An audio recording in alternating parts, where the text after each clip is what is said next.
Well, welcome everyone to the Church Planning Podcast. I'm really excited about this special edition of the podcast. I have my dear friend, Kathryn Ransom. Welcome, Kathryn, to the Church Planning Podcast. Well, it's my joy and pleasure to be here. It's always fun to talk about the kingdom work and what we can do, and so I'm excited. Okay, Kathryn, I have you on for a whole variety of reasons. I'm no spring chicken myself, but let's just get this right up front. Do you mind telling the world how old are you right now, Kathryn? 80 plus 10 years, I think that makes 90. 90 years old. And I have been telling people we had a Zoom call. I think it was end of November or mid-December, something like that. And you and I tell people we were on Zoom for an hour. 15 minutes of that was talking about the latest trends in technology. And we were talking about that. Another 15 minutes was talking about your travel. Another 15 minutes was talking about your latest books you were writing. And I said, I've got to get Kathryn on this podcast. Yeah, go ahead. Well, we leave in less than a week for a trip to Florida. We're going to fly down to Tampa and hop on one of those boats that goes up the Gulf for a few days, just because we like to get away. I love you, Kathryn, and I love your zest for life and that you keep learning. Kathryn, you've invested financially, time, prayers, in all kinds of way with Stadia and in church planting, but that's just kind of the tip of the iceberg. You invest in God's kingdom. Talk to us a little bit about how the kingdom has impacted your life and why you're so committed to do the same. That's really a hard question to answer simply, but it obviously starts out with my own family. My mother was an incredible worker for the Lord. We moved all of my life when I was young. We moved every 4 to 6 weeks when I was very young. My mother had to hold us all together. My dad worked for the mapping department of the federal government, and so we had to move. But through all of that, she kept making contacts with church. And then when we finally purchased a home, or my parents did, in Rolla, Missouri, so that we had a place that my brother and I could come back and touch base with school as we got a little older. I was probably in 6th or 8th grade when we did that. That was a regional office for the USGS. And she and then my dad, when he would be home, and our family were always very, very active, even as children. My folks helped start a new church in Rolla, Missouri, called Ridgeview Christian Church. But that's not the part I really remember about, and that I suppose in some ways I try to emulate. She was much sweeter and much softer and much kinder. I'm a combination. I'm my own person, but she never ever missed seeing somebody who needed a helping hand, who needed a ride, who needed to be felt that they were needed. She just reached out to people, particularly people who were single or at the bottom of a ladder. She just was kind to people. And I know that had to affect my own life in some ways. And then in the church that I grew up in, Rolla, Missouri, I give huge amounts of credit. We had a minister at that time who saw that in some of us as young people in high school, perhaps needed to have some further religious training, and helped us prepare to go to Ozark Christian College at that time, where I did go to for 2 years. I realized that to make a living for a woman at those days, I needed to find a different kind of, I needed to go on and find some other kinds of education, and ended up with a degree in education. And then I don't know, I just think that my mother's heart is inside of me, as well as the Lord's. I was going to say, as well as your father's art in heaven, right? It's highly impactful. Kathryn, talk about maybe some of the work you're involved in or have been over the years to impact God's kingdom that you would say, these are things I'm glad I invested my time, my resources, my prayers in. From the very beginning, I guess while I was learning to be a teacher, I was also getting involved in helping in summer camps, church camps, would go and work with vacation Bible schools and things like that, both while I was at Ozark, but also while I was at Southwest Missouri State getting a teaching degree. As soon as I got out of college, the very first summer, I was invited down to North Carolina, where former church pastor he and his wife were working with African Americans particularly, and had a summer camp. And I was invited down, and I was one of three non-African American people I, working and teaching and cooking and whatever it was. I like to be busy, so I started that. Uh, from the very beginning, when I was here in Springfield, I got active within the youth department. There were three couples and myself.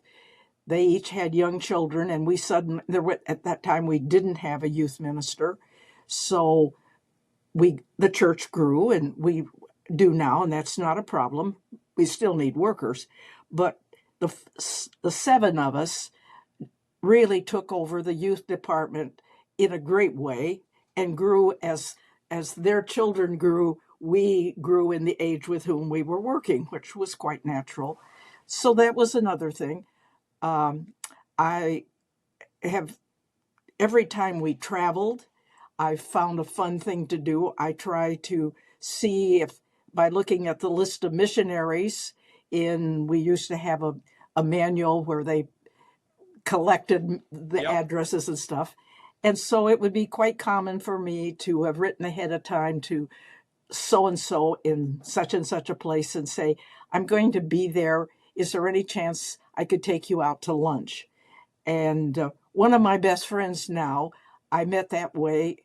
Um, she was in Hong Kong. I won't mention the name because it's a little tricky right Yep. now. Yep. Yep.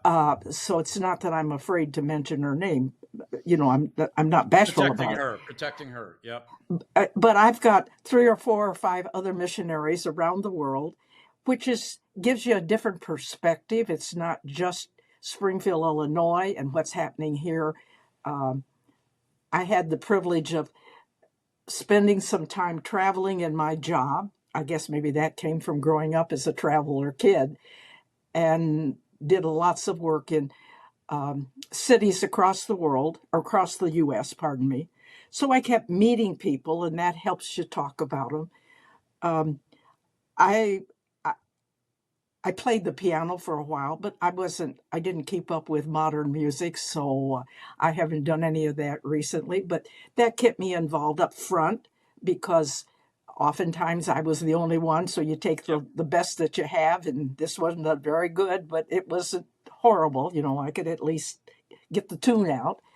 So, but there's another side of me too.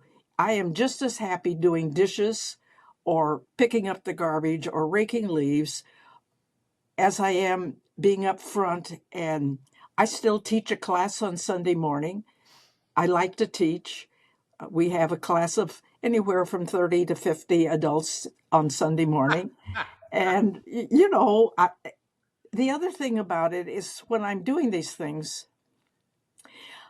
I get tired of doing the same thing. I get bored. Not bored with the Lord, but so I try to find different ways to teach and get people involved. I also have a passion, a real passion, for trying to find who in the audience, or who around me, or who at church. The same thing is true in other parts of the world, not just necessarily my religious hunk of me, is trying to find somebody who's got a talent that hasn't been developed yet. To spot somebody, how can I get them on the ladder to start walking up the ladder to do? I really, really sit often in church sometimes while we're waiting for the service to start, and look over and I say, That person's been here for quite a while. They're really bashful. What's something I could help them do? And so you get them handing out bulletins, suggested, why don't you volunteer to hand out bulletins? It's happened a couple of times. Or if I think they have got some public speaking ability, what's something simple? Right now, we're doing a crazy thing in the class I'm teaching. I ask, and this is more than you're asking, but I'll tell you about it. I asked the class to turn in questions that they'd been wondering about religion, Yep. not about politics or anything like that. I mean, obviously. And we got 21 questions turned in. I then tried to find speakers that could address, and there were some overlaps of questions, and so you sort of combined Yeah. a couple. And so then I found speakers to address one or two of those questions, and they have a Sunday in which to do it. In that process, I have indeed found the Sunday when our own pastor has the Sunday off, so I'll put him to work. Yep. Don't you think that's fair? I think On that's a his pretty, weekend off. Yeah, that's yeah, nice. I think that's a good idea.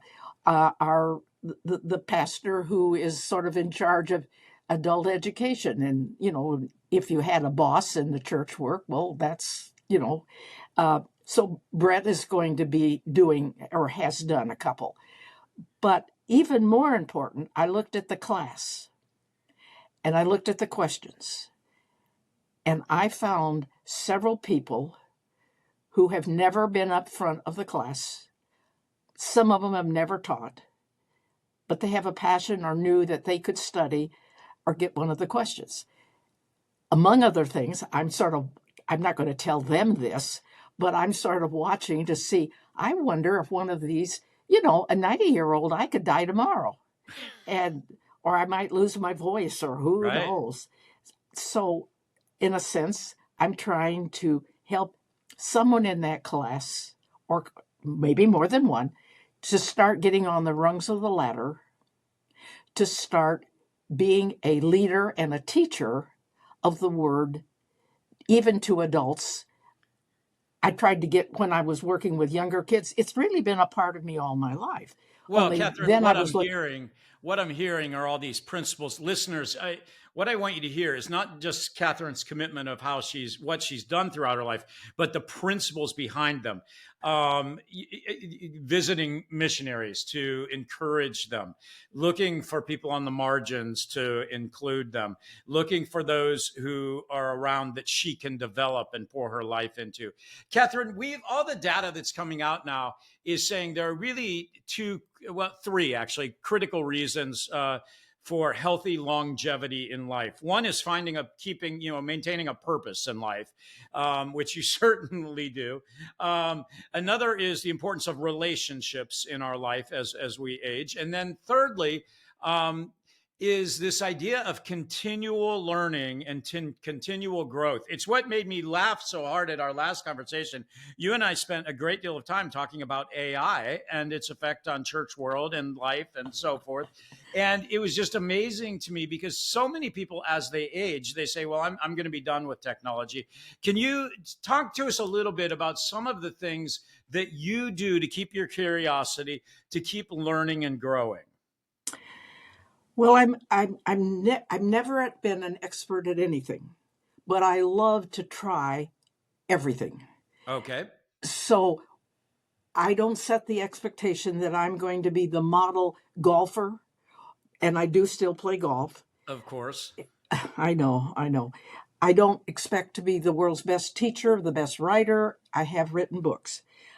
I just like to try and do. So if there is something new, hey, I know this one's crazy, but I always wanted to milk a cow. It was on my to-do list. And one time during it's just because I have these silly things I want to try. It's this crazy one. So the bicentennial came. My housemate had a cow coming to their school, and I went over early, and they let me have 6 squishes of the. Obviously they couldn't let me milk the whole cow because they had a whole school full of kids that needed to be able. But I've always wanted to fly a plane. I don't ever want to do it as a job. So one day a friend called up and said, "Hey, Kathryn, meet us out at the airport." And we went up in the plane, and I got to fly to 60 miles away. We had dinner. I paid for it. We flew back. I flew back. It was the cheapest lesson you could ever have. I don't want to fly a plane for a career. It was so, but you would not have known me. I was so tense because I wanted to do it right. So I'm just a curious person. I just like to experiment. Give me a chance. I just love it. Okay. So what would be some advice to younger leaders, kind of things that you know now that you wish you would have known when you were younger, be that when you were 20 or 30 or 50, whenever? What would you say to all of our younger leaders that are listening out there? Well, I don't, I suspect I didn't know I was doing it, but I suspect I learned that I need to trust others to not be too bossy. Even young ladies are bossy sometimes. I need to let them develop and stumble. And then I need to be there to help hold their hand. I need to not say, this is what we're going to do. I need to get groups together, whatever the team is, and say, what do we need to do? What are some of the things? I do it whether it's in church or whether I've been on lots of committees. I'm on the symphony board. I've been active in the community. Uh, but to respect, there's the word, to respect the wisdom that others have and meld it into the own that. And sometimes maybe then things aren't quite like it should have been or would have been or could have been better, but they had to grow too. So give other people a chance to share what they know and think they would like to do. Trust them. We have to trust people. You have to be willing to give up some of the things that you'd really like to do because you need to be faithful and regular if you're going to serve the Lord. So that sometimes means you maybe missed a concert you really wanted to go to because there was something at church or in the kingdom work that you needed. Maybe you'd even done it 17 times, but you needed to be there as an example. Not always. I think you can still be part of a community in a non-religious way as well as in your religious part of you. I really do believe that. You need to make a living. And I've never been married. It's nice to eat. It's nice to have a car. Yes, it And is. so you better have a job. And and if you have a family, you have to balance taking care of and being a responsible parent and doing things with your family. So that's why you become a youth sponsor because, parents go to the football game. Come on, you can't be the coach, but you can have volleyball at church and help your kids do. And then you can go cheer them when they're on the school team. Sort of making that up, but I think Yes. you have to. Yeah, a leader sometimes has to give up some of the things they love to do, but they also have to be able to go out on icy water, so to speak, and you don't quite know what's going to happen. When I went to South Carolina to work in the summer camp, I had absolutely no idea what I was going to do, and it was absolutely a different environment than I had ever been in before. There were three of us, as I said earlier, who weren't African American. It was a lifestyle. I just had to say, okay, this is what it's going to be. I did the same thing when I went to help in Italy with a friend who was a missionary. I didn't even speak in Italian, but there was lots of things I could do. Be daring. Daring is like, I know some people are timid, but remember the Lord is there to hold your hand. And we hang on and pray. That word is not a bad word. It and we sometimes forget. And in it, make sure you're being thankful for what you've been doing. I don't know. I guess that's maybe I wandered. No, no, I'm hanging on every word, Kathryn. Kathryn, I want us to kind of wrap up with what I call our we're going to be calling our rapid fire 3 questions, and we're just doing 1 minute read. These are just real quick answers, but what one book should every leader read? I thought about that one a long time because you said you would ask me that. Of course, the Bible. Of course. And then I have always read like the Christian Standard and or related church magazines, none that I particularly remember by name other than the Christian Standard because that's been around. And I read how-to books for whatever age I'm teaching. What's a way to get to them? It's so I don't remember the titles of them, but how do you get a 6-year-old to begin to love the Lord? What are things that teachers of 6-year-olds do? Or what do they do if they're teaching adults? So I just read a lot. Do not have a good memory. I never have. I have trouble remembering people's names. It has nothing to do with my age. It just has to do with the kind of brain. I think part of it, this isn't a short answer, so I'll quit. They'll just have to worry. Okay. Give us your best travel tip. You've traveled all over the world. Give us your best travel tip.